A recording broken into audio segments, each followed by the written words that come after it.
اور قلب القرآن سورہ یاسین، یعنی دل ہے نا، دل ہر چیز کا ایک دل ہے. تو نبی پاک صلی اللہ علیہ وسلم نے فرمایا قرآن کا دل سورہ یاسین.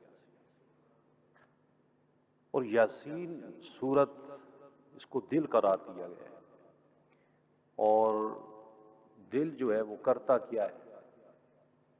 انسان کا بھی دل ہے، انسان بھی ایک چیز ہے، اور یہ ایسی چیز ہے یہ کسی کو اپنے جگہ سمجھتا ہی نہیں ہے، اس کے پاس بھی دل ہے. اور اللہ کریم اسپیشلی قرآن میں فرماتا ہے کہ میں نے باقی اعضاء تمہیں دیے ہیں دو تو، لیکن دل ایک ہی دیا ہے. اور ایسا فرمایا کرتے دل بھی ایک اور دلدار بھی ایک، یعنی دل دو نہیں ہے، دل ایک ہی ہے. اس لیے اس دل میں فقط اللہ وحدہ لا شریک کے جلوے اور اس کے حبیب کریم علیہ الصلوۃ والسلام کا پیار، یعنی یہ دل جو ہے حقیقی محبوب فقط اللہ رب العالمین کی ذات ہے. اسی کے جمال و کمال کے جلوے کائنات میں موجود ہیں. دل بھی ایک، دلدار بھی ایک. قرآن پاک کا دل سورہ یاسین. اب علامہ لوسی علیہ رحمہ فرماتے ہیں کہ اس کائنات کا بھی تو کوئی دل ہے. تو آپ فرماتے ہیں اس کائنات کا دل کا مسئلہ میں حل کر دیتا ہوں. آپ فرماتے ہیں اللہ رب العالمین کے حبیب کریم علیہ الصلوۃ والسلام نے فرما رکھا ہے کہ اللہ رب العالمین اللہ المعطی وانا القاسم، اللہ تعالیٰ عطا کرنے والا ہے اور میں محمد صلی اللہ علیہ وسلم تقسیم کرنے والا ہوں. دل کیا کرتا ہے؟ دل جسم میں پوری باڈی کو خون مہیا کرتا ہے، زندگی مہیا کرتا ہے. یعنی جو جو ڈیمانڈ ضرورت ہوتی ہے وہاں وہاں یہ دل پمپ کرتا رہتا ہے، اس کو غذا دیتا رہتا ہے باڈی کو، جس سے دل انسان کی جسم کی زندگی رواں دواں رہتی ہے. وہ کہتے ہیں کہ نبی پاک علیہ الصلوۃ والسلام جو ہے یہ کائنات کا دل ہے، یہ کائنات کا دل ہے. اور کائنات کا دل کیا ہے کہ ساری کائنات کو جو کچھ بھی فیضان ملتا ہے دیتا تو خدا ہی ہے، لیکن بذریعہ اور بوسیلہ نبی پاک علیہ الصلوۃ والسلام عطا فرماتا ہے. آپ فرماتے ہیں کہ اللہ رب العالمین نے اس سورت کا جو آغاز کیا ہے نا، وہ نبی پاک علیہ الصلوۃ والسلام کے ذات سے کیا ہے، نام سے کیا ہے، آپ کو مخاطب کر کے کیا ہے. یاسین اے سید البشر، اے سید عرب و عجم، یا سید البشر. یہ عارفین کاملین فرماتے ہیں یاسین کا مطلب ہے اے سید البشر، چونکہ آگے بات ہو رہی ہے نبی پاک علیہ الصلوۃ والسلام. اور علامہ لوسی علیہ رحمہ آپ فرماتے ہیں کہ یاسین نبی پاک علیہ الصلوۃ والسلام مراد ہیں، اور آگے یہ سورت یاسین ہے، اس کا آغاز اللہ رب العالمین نے نبی پاک علیہ الصلوۃ والسلام سے کیا. وہ فرماتے افتتاح قلب القرآن بقلب الاکوان، کہ اللہ رب العالمین نے کائنات کے دل کے ساتھ قرآن کے دل کا آغاز کیا ہے. یعنی سورہ یاسین قرآن کا دل ہے، اور یاسین نبی پاک علیہ الصلوۃ والسلام کو مخاطب کیا گیا. یاسین. کفار کہنے لگے آپ رسول نہیں ہیں، چونکہ مکہ کے کافر عجیب قسم کی سوچ، آپ رسول نہیں. اللہ رب العالمین نے فرمایا حبیب مکرم یاسین والقرآن الحکیم، اے سید البشر والقرآن الحکیم، قرآن حکیم کی قسم. بائی دا وائس قرآن کی قسم کون اٹھاتا ہے؟ اللہ رب العالمین. انک لمن المرسلین، بے شک آپ رسولوں میں سے ہیں. یعنی یہ انکار کرتے ہیں تو کرتے رہنا حبیب، یہ نہیں مانتے تو نہ مانے. یہ آپ کی رسالت کا انکار کرتے ہیں، میں قرآن حکیم کی قسم اٹھا کے کہتا ہوں آپ رسولوں میں سے ہیں. آپ ہی انہی رسولوں میں سے ہیں جن رسولوں کو میں نے بھیجا ہے کائنات، آپ ان میں سے ایک ہیں. پھر ساتھ ہی فرمایا علی صراط مستقیم، who have been sent on the straight path، سیدھی راہ پر.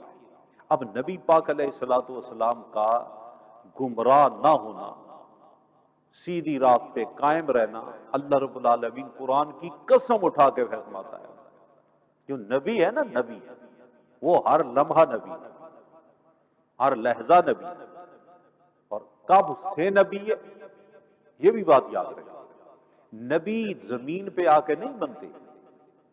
وَإِذَا خَذَ اللَّهُ مِيثَاقَ النَّبِيِّينَ آیت پڑھے نا، اللہ نے انبیاء کی ارواح سے میثاق لیا، انبیاء سے میثاق لیا۔ کب لیا ہے؟ عالم ارواح میں، ابھی جہان بنا نہیں تھا، اس وقت لیا ہے۔ اور بلائے صرف وہ ہے جو زمین پر جا کے نبوت کا اعلان کرنے والے تھے، جن کو نبی بنانا تھا زمین پر، جنہوں نے زمین پر جا کے نبوت کا اعلان کرنا تھا۔ تو پتہ چلا جو نبی ہوتے ہیں وہ آ کے نہیں بنتے، وہ بن کے آتے ہیں۔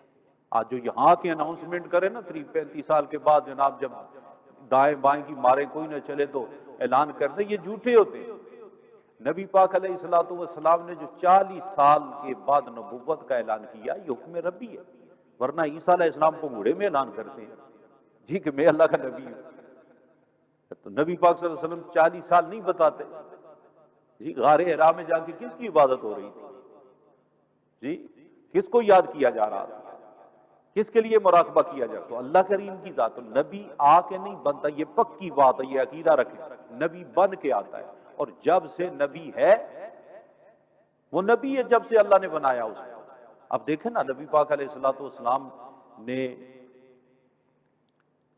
صحابہ کرام کے سامنے اعلان نبوت کیا ہے نا کہ میں نبی بن کے آیا ہوں 40 سال کے بعد۔ لیکن سیاہ ستہ میں ہے، صحابہ نے مل کے سوال کرتے ہیں، قالوا متی وجبت لک النبوہ، یا رسول اللہ صلی اللہ علیہ وسلم آپ کو نبوت کب ملی ہے؟ اسے پتا چلا، صحابہ کرام کو بھی پتا تھا، اگر کوئی الیکشن لے کے پرائم منسٹر بنا ہو جی، اور اس کے بعد کوئی اخباری رپورٹر اسے پوچھے کہ جناب آپ کب پرائم منسٹر بنے ہو، کہیں گے یار تمہارے سامنے ہی تو اعلان کیا ہے، میرا یہ سارا پروسیجر چلا ہے۔ اب بلا تشویل و تمثیل نبی پاک صلی اللہ علیہ وسلم نے 40 سال مکہ شریف میں گزارنے کے بعد اعلان کیا ہے میں اللہ کا نبی ہوں، قولوا لا الہ الا اللہ تفلحوا۔ پھر صحابہ کرام نے یہ سوال کرنا کہ متی وجبت لکم النبوہ، یہ سوال بتا رہا ہے کہ صحابہ کا بھی عقیدہ تھا کہ 40 سال کے بعد اناؤنسمنٹ ہوئی ہے، یہ بتائیں کہ نبی بنے کب کے ہیں۔ تو آپ فرماتے ہیں آدم بین الروح والجسد، نبی پاک نے فرمایا میں اس وقت نبی تھا جب آدم جو ہے نا یہ مٹی اور پانی کے درمیان تھے، یعنی ان کی تخلیق کا پروسیجر جاری تھا، میں اس وقت بھی نبی تھا۔ کون تو نبی ہے؟ میں نبی تھا اس وقت۔ تو اللہ رب العالمین نے نبی پاک علیہ الصلوۃ والسلام کو نبوت نہ جانے کب کس دور میں، دور بھی نہ تھا اس وقت، عطا فرمائی تھی۔ تو اب حضرت نبی کریم علیہ الصلوۃ والسلام کی نبوت کا وہ انکار کرتے ہیں، تو آواز دی جا رہی ہے حبیب مکرم یہ تو نہیں مانتے، میں قرآن کی قسم اٹھا کے کہتا ہوں تو رسول ہے اور تو صراط مستقیم پر ہے۔ کیوں؟ نبی کبھی بھی گمراہ نہیں ہوتا، ایک لمحے کے لیے نبی گمراہ نہیں ہوتا، جو ہادی بن کے ہے وہ گمراہ ہو جائے تو پھر ہدایت کس کو ملے؟ اس طرح اللہ رب العالمین فرماتا ہے یہ قرآن عظیم جو ہے یہ اللہ العزیز الرحیم، یہ موسٹ ڈگنیفائڈ دا مرسیفل جو ذات ہے اس نے نازل کیا ہے، طاقتور ہے، غلبے، جس کا کلام ہے نا وہ بڑا غلبے والا ہے۔ کائنات میں جدھر دیکھو اس کے کلام کی دھوم مچی ہے، نہ کوئی ہٹا سکتا ہے، نہ کوئی مٹا سکتا ہے، نہ کوئی زیر کی کمی کر سکتا ہے، نہ صبر کی کمی کر سکتا ہے۔ بڑے بڑے لوگوں کی کتابیں ہوتی ہیں، مٹ جاتی ہیں، ختم ہو جاتی ہیں، لیکن قرآن کی حفاظت کا ذمہ چونکہ اللہ رب العالمین نے لیا ہے، اِنَّا نَحْنُ نَزَّلْنَا الذِّكْرَ وَإِنَّا لَهُ لَحَافِظُونَ، ہم ہی اسے نازل کرنے والے ہیں، ہم ہی اس کی حفاظت کرنے والے ہیں۔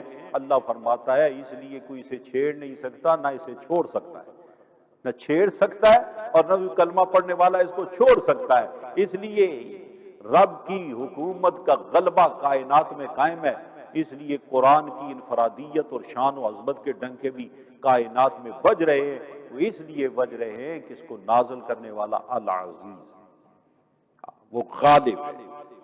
اور اس طرح سورت پاک میں یہ سورت چونکہ اس وقت نازل ہوئی جب نبی پاک علیہ الصلوۃ والسلام ہجرت سے تو باہر آ رہی ہے، پہلے نازل اس وقت بڑا عروج تھا، ظلم و تشدد، وحشت، اور کلمہ پڑھنے والوں کو گلیوں میں گھسیٹا جا رہا تھا، کوئی اذیت تکلیف ایسی وہ نہیں چھوڑتے جو کلمہ پڑھنے والوں کو نہ دیتے، صحابہ کرام کو تڑپایا جاتا، یہاں تک کہ نبی پاک علیہ الصلوۃ والسلام کو بھی شہید کرنے کا انہوں نے پروگرام بنا لیا۔ اور یہ جو نبی پاک علیہ الصلوۃ والسلام جب اپنے کاشانہ اقدس سے باہر نکلنے لگے اور مکے کے قبیلے کے سردار ہاتھوں میں تلوار لے کے جناب دروازے پہ کھڑے تھے، حضرت علی مرتضیٰ شیر خدا کو حکم ملا آپ میرے بستر پہ آ جائیں، اور ادھر حضرت امیر المومنین سیدنا ابو بکر صدیق رضی اللہ تعالیٰ عنہ کو حکم مل رہا ہے کہ آپ اپنے گھر میں تیار رہیں، اور ادھر آقا کون ہے جب باہر جانے لگے وہ تلواروں والے جو کھڑے تھے، کیا ہوا ہے؟ نبی پاک صلی اللہ علیہ وسلم نے جو مٹی اپنے ہاتھ میں لی، اس پر جو آیتیں تلاوت کی نا، وہ ابتدائی سورہ یاسین کی، پڑھ کے پھونک ماری، پھینکا، وہ جہاں تھے وہاں ہی دھت ہو گئے، کھڑے رہ گئے، نبی پاک صلی اللہ علیہ وسلم ان کے سامنے سے گزر گئے، انہیں نظر نہیں آئی۔ تو پتہ چلا نبی پاک صلی اللہ علیہ وسلم کو اللہ نے کمال دی ہے، جسے چاہے دکھائیں جسے چاہے نہ دکھائیں، کس طرح درمیان سے گزر گئے۔ اللہ نے حفاظت کی، پروٹیکشن کی، فرمایا تم کیا کرو گے، جس کو میں بچانا چاہوں تم کیا کر سکتے ہو۔ تو نبی کونین علیہ الصلوۃ والسلام نے وہاں سے سفر فرمایا، اور اس طرح اس سورہ پاک میں توحید کے تکوینی دلائل کائنات میں نا جو پھیلے ہوئے ہیں، چونکہ پہلا عقیدہ جو ہے توحید ہے، اور قیامت ہے، یہ ہمارے بیسک عقائد میں سے رسالت ہے، اس پر بڑے دلائل دیے گئے، اور پھر اس میں پہلے نبیوں کا ذکر کیا گیا کہ انہیں کس طرح ستایا گیا ہے، کس طرح تڑپایا گیا ہے، کتنا ظلم کیا گیا ہے، کہ نبی کو صرف اس لیے پتھر مار رہے ہیں کہ وہ کہہ رہے لا الہ الا اللہ، اور ایک مختلف انبیاء کا اکٹھا ذکر کیا گیا کہ پوری قوم ان کو سنسار کرنے پر تیار ہے، اور وہ کوئی ان کی حمایت میں آواز اٹھانے والا نہیں، ساری قوم کے سردار امیر لوگ سارا قوم کا بڑا طبقہ جو ہے ان کے خلاف کھڑا ہے، لیکن وہ پھر بھی انہیں کہہ رہے ہیں کہ ہم اللہ کے نبی ہیں، اللہ نے ہمیں بھیجا ہے، اس کے سوا کوئی معبود نہیں۔ اس کے بدلے میں کیا ہوتا ہے؟ پتھر مارے جاتے ہیں، ان کو تڑپایا جاتا ہے۔ تو ایسے وقت میں ایک مرد خدا اٹھتا ہے اور وہ آ کے اس قوم کے سامنے کھڑا ہو جاتا ہے۔ اچھا، یہ دلیری جو ہے نا، یہ بھی اللہ کی نعمت ہے۔ بزدل ہونا، حق کے خلاف کیا کچھ ہو رہا ہو، بولے ہی کچھ نہ، جان بچاتا پھرے، لیکن اللہ کی محبت میں، عشق میں فنا لوگ وہ پھر انجام نہیں دیکھتے، وہ پھر اپنے محبت میں آ کر اپنے فیصلے خود کرنے پہ مجبور ہو جاتے ہیں، اور وہ آواز بلند کرتے ہیں۔ ایک ایسا ہی مرد درویش اٹھا، قرآن نے اس کا ذکر کیا ہے، وَجَاءَ مِنْ أَقْصَى الْمَدِينَةِ، شہر کے کونے سے ایک بندہ آیا۔ اب دیکھیں اس محبوب خدا کی بات، اس جرت والے انسان کی، کہ شہر کے کنارے سے ایک بندہ آیا، راجل یسعا، یہ جو آیا نا پارٹ آف دا ٹاؤن سے، کیم اے مین رننگ، دوڑتا ہوا ہے، اور اس نے آ کے کہا یا قوم اتبعوا المرسلین، O my people follow the messenger. اس نے آ کے آواز دی، او میری قوم، اے اللہ کے نبی کو اتباع کرو، ان کو پتھر نہ مارو، ان کو اذیت نہ دو۔ لیکن ہوا کیا؟ کہا گیا یہ تم سے کیا مطالبہ کرتے ہیں؟ کوئی اجرت طلب کرتے ہیں؟ تو کچھ بھی نہیں مانگتے، سوائے یہ کہتے ہیں کہ اللہ کو ایک مانو۔ یہ تو خدائی پیغام دیتے ہیں، لیکن انہوں نے اکٹھا ہو کے کہا کہ ہماری برادری سے ہو تم، آگو کے الگ بات جا رہا ہے، ایسا کر تو بھی ہمارے ساتھ آ جا، انہی کی عبادت کر جن کی ہم کرتے ہیں۔ لیکن اس خدا پرست انسان نے آواز دی، وَمَا لِيَ لَا أَعْبُدُ الَّذِي فَطَرَنِي وَإِلَيْهِ تُرْجَعُونَ، کہ مجھے کیا ہوا ہے کہ میں اس ذات کی عبادت نہ کروں جس نے مجھے پیدا کیا اور اسی کی طرف لوٹ کے جانا ہے؟ میں کون سی ریزن ہے، میں کیوں چھوڑوں؟ اور بتاؤ تو صحیح کہ رحمان کو چھوڑ کر جن کو تم پوچھتے ہو یہ میری مدد کیا کریں؟ ان کی شفاعت کوئی ہے؟ یہ کوئی ہے جو کوئی مجھے اس سے چھڑا لے؟ جب میں رحمان رب کوئی تکلیف دینا چاہے، یعنی وہ دلیل دے رہا ہے کہ کوئی ریزن تو بتاؤ نا، جن کو تم پوچھتے ہو انہیں تو تم خود بناتے ہو. تو جو ساری کائنات کا بنانے والا ہے، جس نے مجھے پیدا کیا، میں اس کی عبادت کیوں نہ کروں؟ بس اتنی کہنے کی دیر تھی. انہوں نے کہا یہ بندہ گمراہ ہو گیا ہے. لیکن جب سختی اور شدت کی نا تو وہ ڈرا نہیں بلکہ ہمت سے کہتا ہے انی آمنت بربکم فاسمعون. اے ڈراوے دکھاؤ کسی اور کو، تم جان ہی لے سکتے ہو تو سنو، میں ایمان لے آیا ہوں تمہارے رب کی. فاسمعون، مجھے غور سے سن لو. ڈرا نہیں ہے. اچھا مزے کی بات ہے، یہاں یہ نہیں کہا کہ انی آمنت بربی، کہ میں اپنے رب پہ ایمان لے آیا.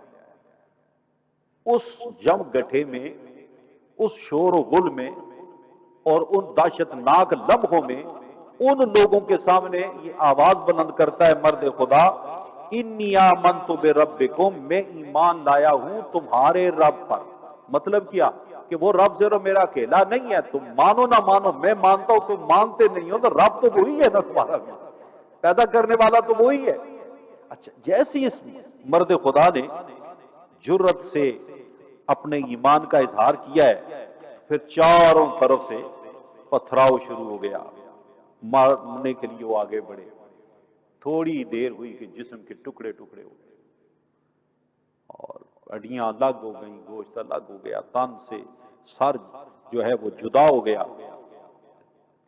فوراً ادھر یہ مار رہے تھے، ادھر سے آواز آ رہی تھی، اے میرے راہ میں، میرے عشق میں حق کی آواز بلند کرتے ہوئے انبیاء کی سپورٹ میں بڑھنے والے، جنت میں داخل ہو جا، جنت تیری منتظر ہے، جنت میں داخل ہو جا. اچھا جیسے ہی وہ جنت میں مل گیا نا پرانا، it was said to him enter paradise, he said would that my people knew. اچھا اب جو عزت ملی نا، جو وقار ملا، جنت کا لباس ملا، ٹھاٹھ ملی ہے جی، نہ ختم ہونے والی نعمتیں سامنے نظر آئیں، تو اب وہ خوش ہو گیا. اب جیسے وہ سارا کچھ مل رہا ہے نا، اس وقت بھی رب کی بارگاہ میں عرض کرتا ہے جی اس وقت جو مجھے اعزاز مل رہا ہے، کیا یہ میری قوم جانتی ہے؟ ان کی دل میں خواہش پیدا ہوئی کہ جو انعام مجھے مل رہا ہے نا، انہوں نے تو مجھے مارا ہے لیکن میرے رب نے مجھ پر کیا کرم کیا ہے. جنت کے دروازے کھول دیے گئے ہیں، خوشبوئیں مہک رہی ہیں، جنتی لباس مجھے مل گیا، جو وعدہ رب ہے وہ سچا ہو گیا. خواہش پیدا ہو گئی کہ کیا مجھے یہ میری قوم میری اس خوبصورت لمحات، میرے حالات کو جانے گی، جانتی ہے. بما غفر علی ربی، کہ میرے رب نے مجھے معاف کر دیا، وجعلنی من المکرمین، اور مجھے اپنے آنریبل جو بندے ہیں ان میں شامل کر لیا. سبحان اللہ. یہ اس بندہ خدا کی بات قرآن میں ذکر کی گئی ہے. آخر کس لیے ذکر کی گئی؟ اس میں ہمارا کوئی فائدہ ہے کہ نہیں؟ جی اس میں ہمارے لیے کوئی لیسن ہے کہ نہیں؟ اور اس میں کیا خوشخبریاں ہیں؟ جی اس سے پتہ چلا کہ وہ شاک جب قبر میں جاتے ہیں نا، وہ وہاں جا کے جب نعمتیں ملتی ہیں تو ان کا دل ہوتا ہے کہ ہمارے گھر والوں کو پتہ چلا. اور بعض دفعہ بشارتیں اللہ والوں کی کتابوں میں موجود ہیں. ان سے پوچھا گیا کہ تمہارے ساتھ کیا ہوا، اور ساری کی ساری خبریں دیتے ہیں. یہ کتابوں کی زینت بنی ہوئی. یہ بات سچی ہے. بشارت ہے جو ہے نا، روح صادقہ، یہ نبوت کا 46واں حصہ ہے، اور اپنا اللہ نبی پاک کی امت کے خاص بندوں کو اچھی اچھی بشارتیں خواب کے ذریعے دیتا ہے. کتنے بزرگوں کے ایسے واقعات موجود ہیں. حضرت سیدنا امام غزالی رضی اللہ تعالیٰ عنہ کے بارے میں ہے کہ آپ قبر میں جیسے ہی وصال ہوا تو کسی نے کہا میں پتہ تو کروں ان کا گزرا کیا ہے ان کے ساتھ. اس میں بہت سارے لیسن ہیں بہت سارے لوگوں کے. جی تو آپ سے پوچھا گیا سنائے بخشش کیسی ہوئی ہے؟ کہا بخشش میں کیا بتاؤ، کیا کتابوں کی وجہ سے، پڑھنے پڑھانے کی وجہ سے؟ آپ نے بہت بڑی کتب لکھی ہیں سیدنا امام غزالی، بہت بڑا صوفی اسکالر ہے. لیکن فرمانے لگے نہیں. کس وجہ سے؟ فرمایا ایک دن اس دور میں یہ قلم دوات یہ تو نہیں تھا نا جدید دور کے ماڈرن قسم کے. اب تو قلم ختم ہی ہو گیا، اب تو کمپیوٹر سب کچھ چل رہا ہے. قلم وہ نڑ کا جو قلم بنا کر اور لکڑی کا جو قلم اور سیاہی دوات اس کے ذریعے وہ لکھا کرتے تھے. آپ فرمانے لگے کہ اللہ نے فرمایا کہ میں تجھے کس بات پہ بخشا ہے تجھے پتہ ہے؟ میں نے کہا مالک تو ہی جانتا ہے. فرمایا بات یہ ہے ایک دن تو لکھ رہا تھا نا، جیسے ہی تو نے قلم سیاہی کے ساتھ لگائی، ایک مکھی آ کر اس پہ بیٹھ گئی اور سیاہی کو چوسنے لگی تیرے قلم سے، اور تو نے اس مکھی کو چوسنے دیا کہ ہو سکتا ہے یہ پیاسی ہو اور اس کی پیاس ختم ہو جائے. تو وہ مکھی چوس کر جب گئی پھر تو نے لکھنا شروع کر دیا، امام غزالی میں خدا نے اس وجہ سے تیری بخشش کر دی. اب بتاؤ اگر مکھی کی پیاس بجھانے سے بخشش ہو رہی ہے، انسانوں کی پیاس بجھاؤ گے تو کیا کرم ہوگا، جانوروں کی پیاس بجھاؤ گے تو کیا کرم ہوگا. جی ہمارا رب کتنا کریم ہے. لیکن اس سے یہ بھی پتہ چلا اگر دولت رکھے بندہ، طاقت ہو اور بندے بھوکے مر جائیں، وہ امیر بھی منہ نہیں دکھانے کے قابل رب کی بارگاہ.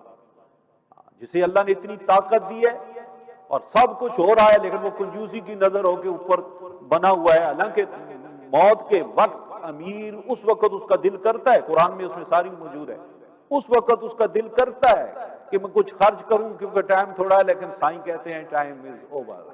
اب ٹائم نہیں ہے، اس لیے ٹائم اوور ہونے سے پہلے پہلے اوور ٹائم لگاؤ، اللہ کو راضی کرو اور اس کا دیا ہوا مال رب کی بارگاہ میں اس کی رضا کے لیے اس کے بندوں پہ خرچ کرو. کمی رب نہیں چھوڑتا، ادھر خرچ کرو گے ادھر وہ اپنے خزانوں کا رخ آپ کی طرف موڑ دے گا. اور اسی طرح شیخ تستری گزرے ہیں، بڑے عظیم کی بات بھی موجود ہے. آپ قبر میں تشریف لے گئے تو کسی نے خواب میں دیکھا تو پوچھا کہ اے اللہ کے ولی، ساری زندگی تبلیغ و ارشاد میں گزاری ہے، سنا تیرے ساتھ کیا شروع ہوا؟ کہا وہ آئے تھے فرشتے آ کے مجھ سے پوچھنے لگے من ربو کا، تیرا رب کون ہے؟ تو میں نے اپنی سفید داڑھی پکڑ کے ان سے کہا 80 سال میں لوگوں کو یہ پڑھاتا رہا ہوں تو یہی مجھ سے پوچھتی ہوں. یہ ایسے لوگ بھی تو ہیں نا، ایسی عظمت والے لوگ بھی تو ہیں نا. سارے ڈرنے والے نہیں ہیں، جو اللہ سے ڈر کے اس کے عشق میں مر کے دنیا سے جاتے ہیں نا، پھر انہیں اور کوئی خوف نہیں رہتا، نہ قبر کا نہ حشر کا. وہ اس کی محبت میں زندگی گزارتے ہیں. تو اس طرح اس بندہ خدا کا ذکر یہاں موجود ہے. اور پھر اس صورت میں اللہ رب العالمین نشانیاں بتا رہا ہے کہ ذرا آیۃ لہم and a sign for them. کیا ہے؟ ڈیڈ ارتھ، بنجر زمین. دیکھو اس میں کچھ ہے کچھ نہیں، کچھ نہیں ہوتا، جل گئی ہے، خشک ہے. لیکن کیا کرتا ہوں میں؟ اللہ فرماتا ہے میں پھر ہم نے اس کو زندہ کیا، بارش کی ہے، لگی بارش زمین پر، اور پھر اس سے دانا دنا پھل سب چیزیں ہوگی. تو رب فرماتا ہے فَمِنْهُ يَأْكُلُونَ، پس تم اس سے کھاتے. یہ زمین سے ہی سب کچھ ہے نا. اناج ہے تو زمین سے، پھل ہے تو زمین سے، جو بھی تم دیکھو، پانی ہے تو زمین سے. اللہ فرماتے ہیں یہ بنجر زمین کو ہم نے زندہ کیا، پہلے کچھ نہیں تھا، اب کونپلیں نکل رہی ہیں، پودے نکل رہی ہیں، درخت اگ رہے ہیں، یہ فصلیں اگ رہی ہیں، لہلہا رہے ہیں، خوشبوئیں مہکا رہے ہیں. جس طرح بنجر زمین کو ہم زندہ کر کے یہ نکالتے نظر آ رہا ہے، اسی طرح ہم ایک دن زمین سے تمہیں بھی نکالیں گے. ہاں تمہیں بھی نکالیں گے. اب دیکھیں یہ کیسا ایویڈنس دیا گیا ہے، تکوینی قسم کا، تم دیکھ سکتے ہیں. اور فرمایا یہ جو اسی سے تو تم کھاتے ہو. وَجَعَلْنَا فِيهَا جَنَّاتٍ مِّن نَخِيلٍ وَأَعْنَابٍ وَفَجَّرْنَا فِيهَا مِنَ الْعُيُونِ. دیکھو سی ہم اسی زمین میں ہم نے جنات، باغ بنائے، کھجوروں کا باغ ہے، انگوروں کا باغ ہے، یہ ہم نے بنائے ہیں. اس میں وَفَجَّرْنَا فِيهَا مِنَ الْعُيُونِ، اور اس میں ہم نے پھر چشمے جاری کیے. زمین کا فرمایا جا رہا ہے، زمین تو پھر تو چلتے ہو نا، یعنی اس سے تو کوئی بندہ نہیں کہہ سکتا. فرمایا اسی زمین پہ غور کرو، تمہیں میری قدرت نظر آئی. یہ زمین تمہیں بتائے گی کہ میں ہوں. اس کو کوئی بنانے والا بھی ہے اور اس کو کوئی چلانے والا بھی ہے. یہ دیکھو کیسے کیسے درخت نکل رہے ہیں. اور پھر فرمایا لِيَأْكُلُوا مِنْ ثَمَرِهِ، اس لیے تاکہ تم اس کے ثمر، اس کے فروٹ کھاؤ. وَمَا عَمِلَتْهُ أَيْدِيهِمْ، اور their hand did not make it. یعنی پھر دیکھو کہ ان کے غور تو کرو، یہ تمہارے ہاتھوں نے تو نہیں بنائی. یہ جو کچھ بنی ہوئی چیزیں تم کھا رہے ہو یہ کسی اور نے نہیں بنائی ہے، یہ اللہ تعالیٰ نے بنائی. جن بتوں کو تو پوچھتے ہو ایک چیز بھی انہوں نے بنائی، ان کو تو تم نے بنایا ہے، اس کی بارگاہ میں سجدہ کر اسے مان جس نے سارا جہان بنایا، اس نے تمہیں تک. اب یہ کیا اس دلیل کا وہ رد کیا کر، اس کی کیا دلیل ہے، اس کا رد وہ لاتے کہاں سے؟ دلائل دے رہا ہو خدا، بول رہے ہوں مصطفیٰ، تو اللہ کا کلام جب نازل ہو رہا ہو تو کسی کی کیا جرأت ہے کوئی جواب دے.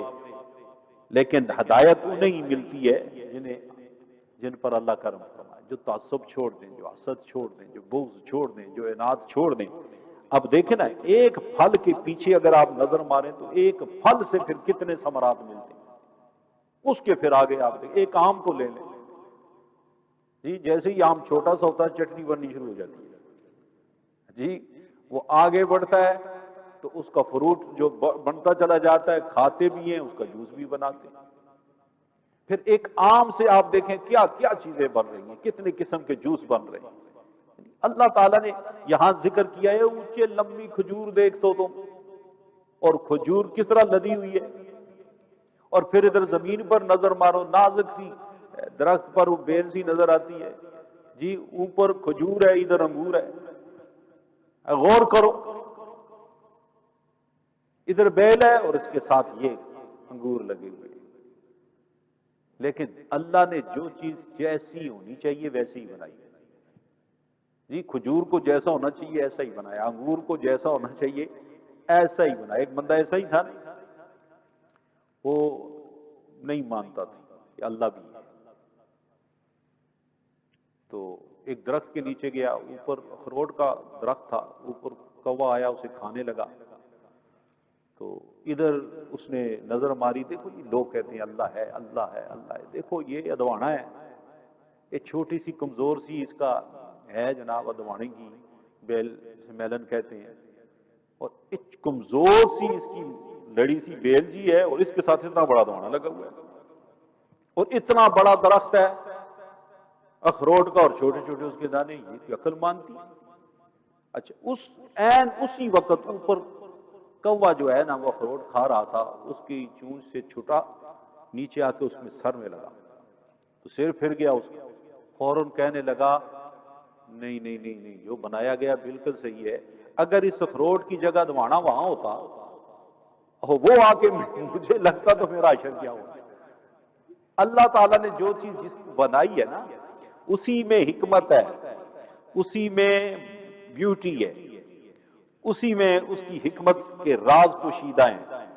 اور اس طرح چونکہ کائنات میں غور و خوض کرنے سے ہی اللہ کی معرفت نصیب ہوتی ہے. اور تفسیر میں آتا ہے ایک مائی تھی جو چرخا اب تو وہ ہے ہی نہیں، وہ گول سا سوتر، اس سے وہ دھاگا بنا کے آگے لباس تیار ہوتا. آج تو فیکٹریاں بن گئی ہیں نا دھاگے بنانے کی، پہلے یہ سوت پر بنانے کے لیے وہ پنکھے لکڑی کے بنے ہوئے ہوتے تھے، اور مائیاں اس کو چلا کر کاٹتی تھیں، تو پھر جا کے وہ دھاگا اور لباس تیار کیا جاتا تھا. تو ایک مائی جو ہے وہ اسی طرح گول دائرے میں پنکھا چلا رہی تھی، تو پاس سے اس کے کوئی درویش گزرا، اس نے پوچھا او مائی، یہ اللہ کو بھی پہچانا ہے کہ پنکھا ہی چلا رہی ہے؟ اس نے کہا میں اللہ کو پہچانا ہے. کیسے پہچان لیا؟ فرمایا اس پنکھے سے پہچانا. وہ کیسے؟ دیکھ یہ چھوٹا سا پنکھا ہے نا، اس کو میں چلاتی ہوں تو چلتا ہے، تو اگر یہ چھوٹا سا پنکھا بغیر چلانے کے نہیں چلتا تو یہ زمین و آسمان کا اتنا بڑا پنکھا بغیر چلانے کے کیسے چل سکتا ہے؟ کوئی چلانے والا ہے؟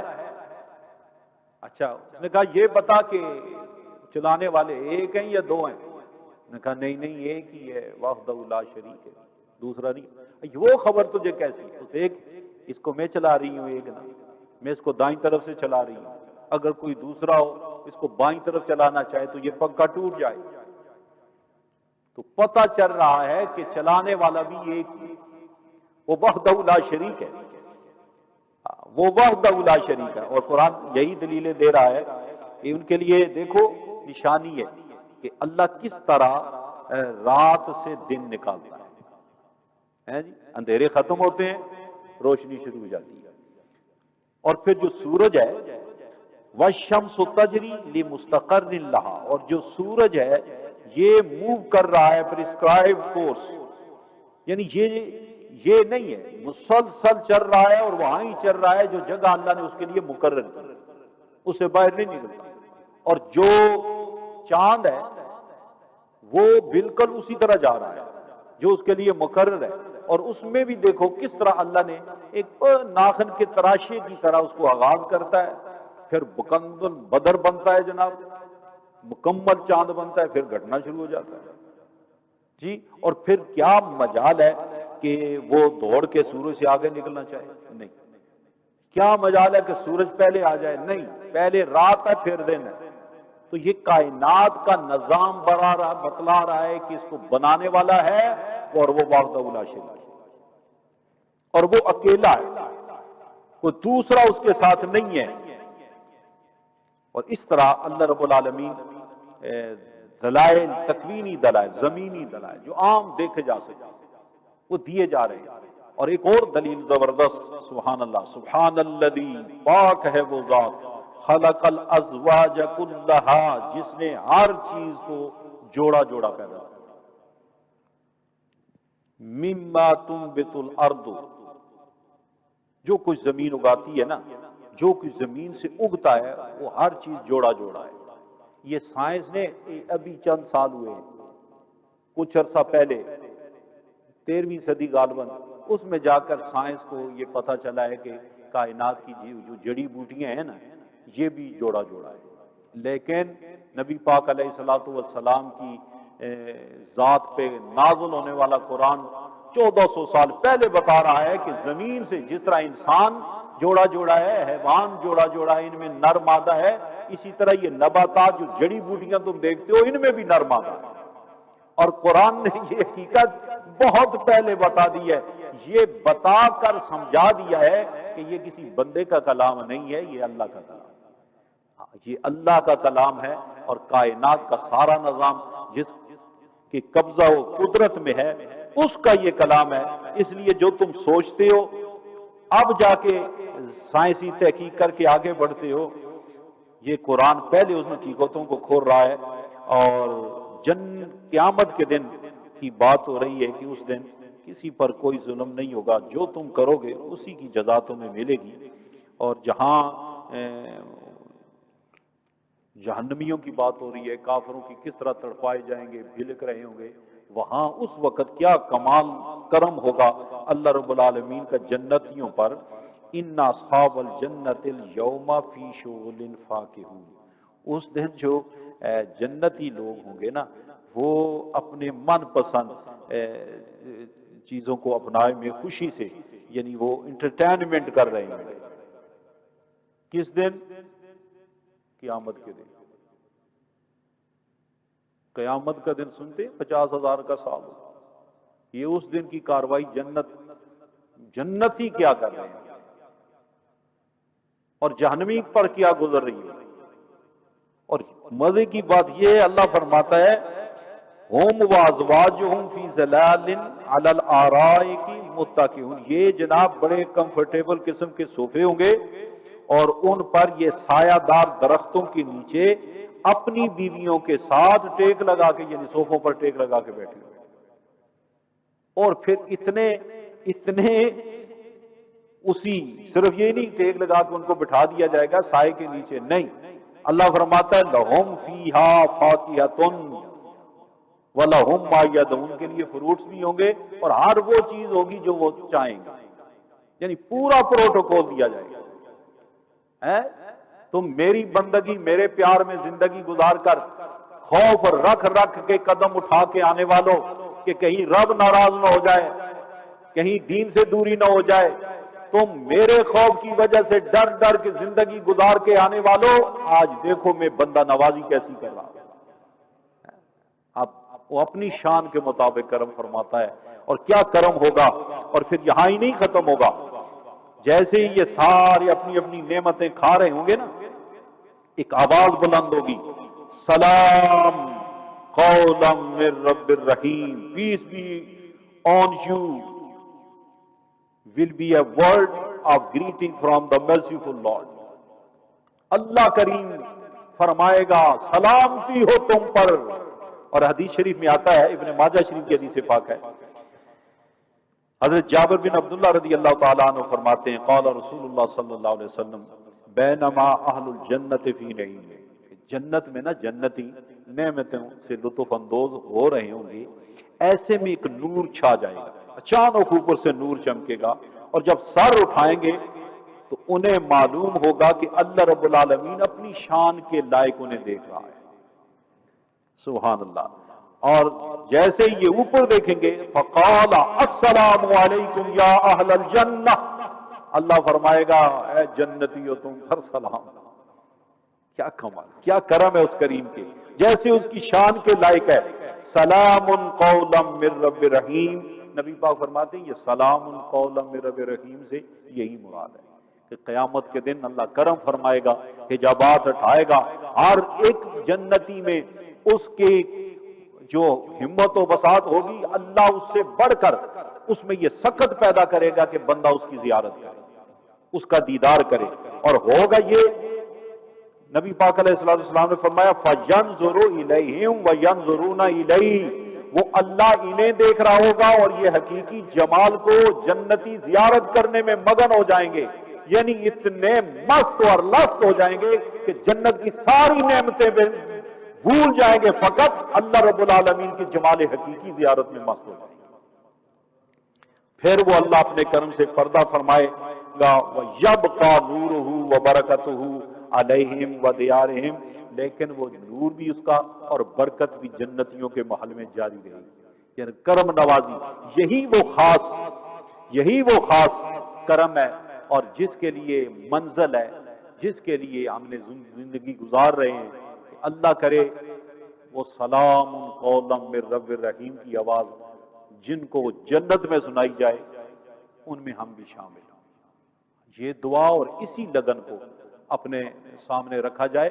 حالانکہ نبی پاک علیہ الصلوۃ والسلام کی بارگاہ صرف نبی پاک کی ذات ہے جو اللہ کے جلووں کو دیکھا ہے ظاہری حیات میں، لیکن صوفیاء کرام فرماتے ہیں یہ دعا مانگتے رہو کہ یا اللہ مجھے اپنا دیدار عطا کر، اس سے پیچھے نہیں ہٹنا، اس سے پیچھے نہیں ہٹنا، تو مانگتے رہو۔ رب کو بھی پتا ہے کہ یہ نہیں دیکھ سکتے، لیکن عشق اور محبت کا تقاضا رکھیں کہ کائنات کے بنانے والے اور اپنے محبوب کو عظمتوں سے امکنار کرنے والے، ہمیں دین اور قرآن دینے والے، اصل بڑی منزل تو یہی ہے کہ تیرا دیدار کیا جائے، لہذا اس مطالبے سے پیچھے نہیں ہٹنا چاہیے۔ ہاں یہ مانگتے رہنا چاہیے، دعا کرتے رہنا چاہیے، اس سے پیچھے نہیں۔ اللہم ارزقنی زیارتک و زیارت حبیبک الکریم، یہ صوفیاء کرام کی دعائیں، اسی دعا مانگتے رہیں، دعا مانگتے رہیں۔ ہمیں بھی پتہ ہے ہم اس قابل نہیں ہیں، لیکن جب وہ کرم فرمائے گا تو جنت میں تو کرم ہو ہی گا، اس لیے یہ دعا مانگتے رہیں اور اسی تڑپ میں ایاک نعبد و ایاک نستعین اہدنا الصراط المستقیم، ایاک نعبد و ایاک نستعین، اس پر صوفیاء کرام فرماتے ہیں جب یہ پڑھنے لگو نا ایاک نعبد و ایاک نستعین اہدنا الصراط المستقیم صراط الذین انعمت علیہم، اس میں یہ دعا مانگا کرو کہ یا اللہ یہ تیرے جو انعام یافتہ لوگ ہیں نا، انہوں نے تیری زیارتیں کی ہیں، تیرا دیدار کیا ہے، تیرے جمال کے مزے لوٹے، تو اللہ ہمیں بھی وہ طاقت عطا فرما، تجھ ہی سے مدد مانگتے کہ تیری مدد ہوگی تو یہ کرم ہو جائے، اگر تو نہ چاہے۔ حضرت داؤد علیہ السلام رب کی بارگاہ میں عرض کرنے لگے الہ العالمین میں کب تجھ سے ملاقات کر سکتا ہوں؟ تو رب نے فرمایا داؤد علیہ السلام اب تجھ میں طاقت ہے تو کر لے، تو کہتا ہے نا میں کب کر سکتا ہوں، اگر یہ بات تو مجھ پہ چھوڑتا نا کہ میں تجھ سے کب ملاقات کروں، تو مجھ سے اگر تو یہ عرض کرتا کہ الہ العالمین تو مجھے کب اپنا جلوہ عطا کرے گا، تو پھر میرے فضل و کرم پہ ہو۔ اس لیے رب کی بارگاہ میں مانگتے رہنا چاہیے، وہ ہمیں دیکھ کے فیصلے نہیں کرتا، وہ اپنا کرم دیکھ کے فیصلے کرتا ہے، وہ اپنا فضل دیکھ کے فیصلے کرتا ہے۔ اللہ کریم قرآن کے انوار سے ہمارے سینے روشن فرما۔ اللہم صلی وسلم وبارک علی سیدنا محمد وعدن الجود والکرم وآلہ واصحابہ اجمعین یا اکرم الاکرمین یا ارحم الراحمین۔